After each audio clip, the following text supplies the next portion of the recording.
Hello বন্ধুরা, আজকে আমি যে বিষয় নিয়ে আলোচনা করব সেই বিষয়টি হলো সাইফন সিরাপ। এই সাইফন সিরাপ অনেকেই খেয়েছেন এবং অনেকেই জানেন যেটা কীভাবে খেতে হয়, তারই আমি সঠিক তথ্য নিয়ে আজকে আপনাদের সাথে আমি আলোচনা করব।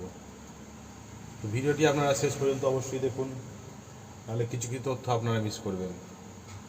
আর যারা আমার চ্যানেলে প্রথমে এসেছেন, চ্যানেলটিকে সাবস্ক্রাইব করে নেবেন এবং পাশে থাকা বেল আইকনটি ক্লিক করে দেবেন, যাতে আমার পরের ভিডিও আপনাদের কাছে খুব সহজে পৌঁছে যায়।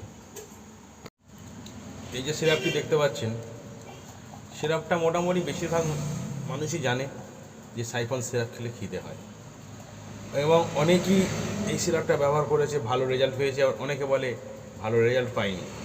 তারই সঠিক তথ্য আমি আপনাদেরকে জানাতে চাইছি। সিরাপটা প্রথমত বলে নিই, এটা 200 ml সিরাপ আছে। এই সিরাপটা যে কোনো মেডিকেল শপে আপনারা পেয়ে যাবেন। সিরাপটার দাম করেছে 124 টাকা।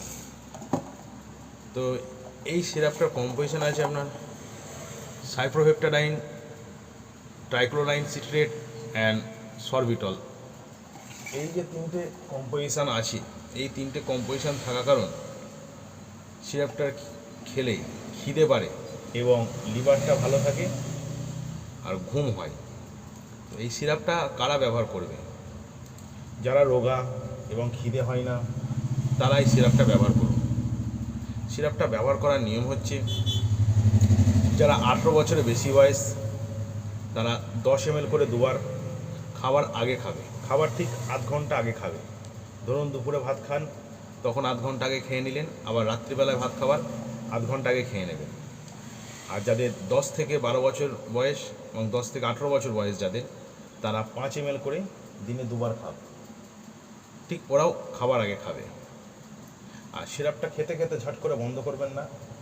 ধরুন একটা ফাইল খেলেন, 2 ফাইল খেলেন, তারপরের ফাইলটা যেমন 10 ml করে খাচ্ছিলেন, তারপরে 5 ml করে দিনে একবার খাবেন।